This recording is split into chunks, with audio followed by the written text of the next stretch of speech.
नमस्कार सगळ्यांना. लाडक्या बहीण योजनेमध्ये एक मोठी बातमी समोर आली आहे.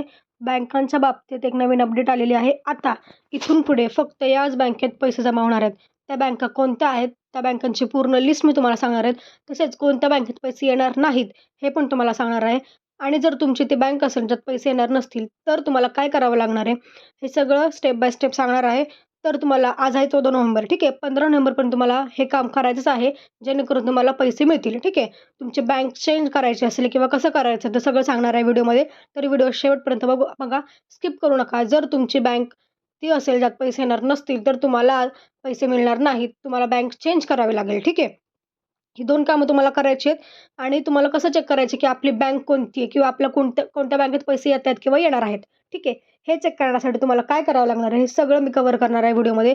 तर प्लीज व्हिडिओ बघा, कारण पुढचे पैसे आता ह्या बँकेवर डिपेंड आहेत. कारण तुमची जर बँक असेल, ही बँक असेल त्या लिस्टमध्ये, त्यात पैसे येणार नाहीत, तर तुम्हाला पैसे मिळणार नाहीत. तुम्हाला ती बँक तुमची चेंज करावी लागेल. तर चेंज कशी करायची ते बघूयात आपण. चला तर बघूया सविस्तर माहिती काय आहे, ठीक आहे.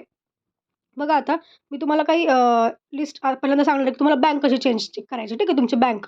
तर पहिल्यांदा तुम्हाला काय करायचं आहे, तुम्हाला लॉग इन करायचं लाडकी बहीण योजनेला, ठीक आहे. इथे बघा वर लॉग इन सक्सेस दिसते. तुमचा फोन नंबर, आधार नंबर जे काय असेल त्यांनी लॉग इन तुम्ही करू शकता. इथे केलेला अर्ज, ठीक आहे, याच्यावर क्लिक करायचं तुम्हाला, ठीक आहे. केलेल्या अर्जावर क्लिक केलं की तुम्हाला एक अशी लिस्ट दिसते बघा इथं महिलांची, किंवा त्यात तुमचं नाव तुम्ही सर्च करू शकता. तुम्हाला स्टेटस दिसते. तसेच निराधार योजनेचं संजय गांधी निराधार योजनेचं पण येस नो येस ना. तर ज्यांना नो दिसतंय त्यांचा काही प्रॉब्लेम नाही आहे, त्यांना पैसे तुमच्याकडे मिळणार, ठीक आहे, त्यांचा काहीच प्रॉब्लेम नाही आहे. पण ज्यांना येस दिसतंय, ठीक आहे, त्यांना मात्र प्रॉब्लेम आहे, कारण त्यांना इथून पुढे पैसे मिळणार नाहीत. तसे त्यांच्याकडनं पैसे वसूल केले जाऊ शकतात, कारण त्यांनी याआधी पण कुठल्यातरी एका सरकारी योजनेचा लाभ घेतलेला आहे, म्हणून त्यांना पुढचे पैसे मिळणार नाहीत, ठीक आहे. ज्यांच्या पुढे नो आहे त्यांना काही प्रॉब्लेम नाही आहे, पण ज्यांच्या पुढे येस आहे त्यांना मात्र इथून पुढे लाडकी बहिणीचे पैसे मिळणार नाहीत, ठीक आहे. हे झालं सगळं. आता बघा इथे साईडला डोळ्याचं चिन्ह आहे, ठीक आहे. डोळ्याच्या चिन्हाच्या साईडला एक रुपीचं चिन्ह आहे.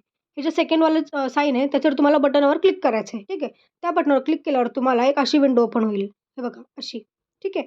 ह्यात तुम्हाला दिसणार आहे तुमचं नाव, तुम्हाला आत्तापर्यंत किती पैसे मिळालेत, ठीक आहे. हे बघा ॲप्लिकंट्स नेम म्हणजे तुमचं नाव असणार आहे, आणि इथं बँक नेम, तुम्हाला इथं बँक नेम आधी चेक करायचं आहे, ठीक आहे.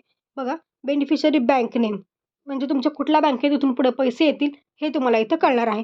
जर इथं तुमची बँक व्यवस्थित असेल, आता मी तुम्हाला लिस्ट सांगणार आहे पुढे, व्हिडिओ शेवटपर्यंत बघा. त्या लिस्टमध्ये तुमचं त्या बँकेचं नाव असेल ज्या बँकेत तुमचे पैसे येतात, तर ठीक आहे. पण ज्या जर तुमची ती बँक असेल ज्यात पैसे येणार नाही तिथून पुढे, तर तुम्हाला ती बँक चेंज करावी लागेल, ठीक आहे. आणि तुम्हाला इथं बँक नेम चेक करायचं आहे, ठीक आहे. बँक नेम चेक केल्यावर तुम्हाला कळेल पुढे काय. आता बघा मी तुम्हाला सांगणार आहे कुठल्या बँकेत पैसे येणार नाहीत, ठीक आहे.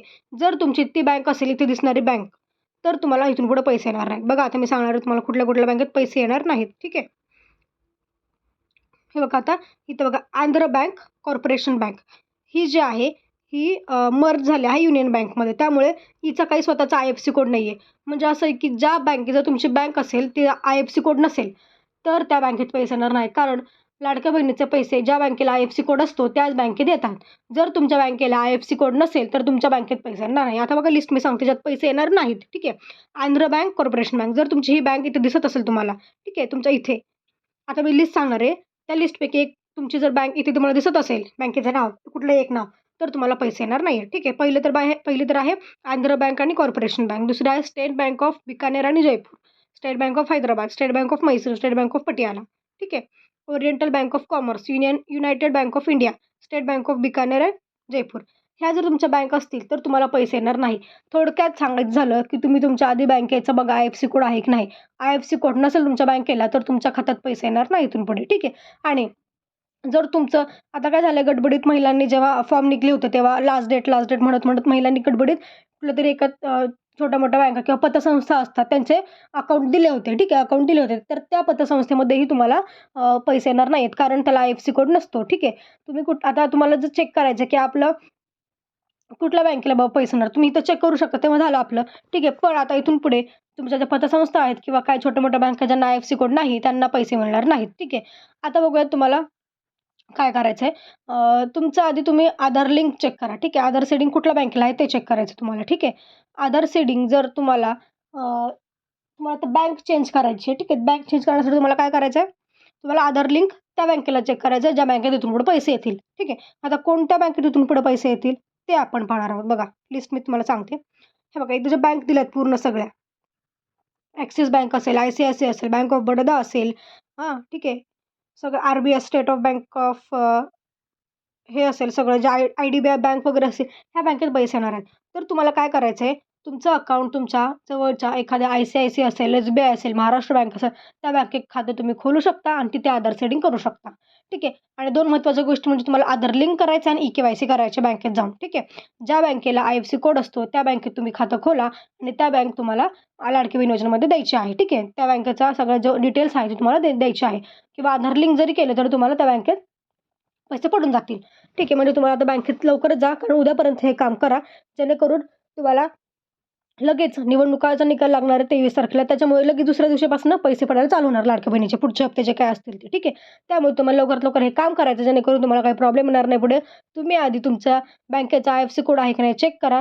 जर तो IFSC कोड नसेल तुमच्या बँकेला, तर तुम्ही जाऊन दुसऱ्या बँकेत जाऊन खातं उघडा. त्या बँकेला आधार सीडिंग, आधार लिंक सगळं करून घ्या. कारण आधार लिंक आणि आधार सीडिंगला 2 ते 3 दिवस लागतात. ठीक आहे. जर तुम्ही आजच्या आज, उद्याच्या उद्या नाही केलं, तर तुम्हाला अजून वेळ लागू शकतो.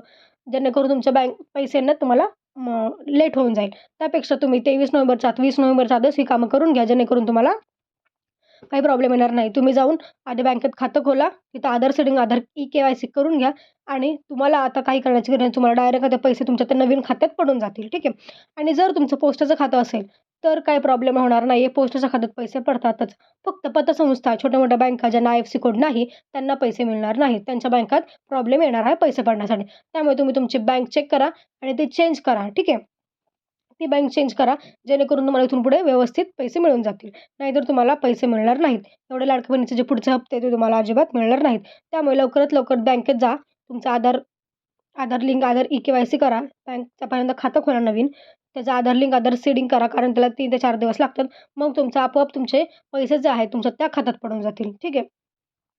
तुम्हाला जर पुढे काही प्रॉब्लेम म्हणजे प्रॉब्लेम होईल असं वाटत नव्हतं, तर तुम्ही लवकरात लवकर जाऊन हे काम करा. नाहीतर तुम्हाला पुढचं डिसेंबरपासूनचे हप्ते तुम्हाला मिळायला प्रॉब्लेम येईल. कारण फक्त त्याच बँकेत पैसे मिळणार आहेत, ज्या बँकांना IFSC कोड आहे, त्याच बँकेत पैसे जमा होणार आहेत. ठीक आहे. तर लवकरात लवकर जा, हे काम करा, जेणेकरून तुम्हाला काही प्रॉब्लेम येणार नाही. तसेच एक महत्त्वाचं म्हणजे तुमचं हे पण चेक करा, संजय गांधी जी लिस्ट आहे, त्याचे पण नो येस आहे का नाही. कारण ते पण महत्त्वाचं आहे. कारण ज्यांच्यापुढे नो आहे त्यांचा काही प्रॉब्लेम नाही, पण ज्यांच्यापुढे येस आहे त्यांच्याकडनं पैसे वसूल होण्याची शक्यता आहे.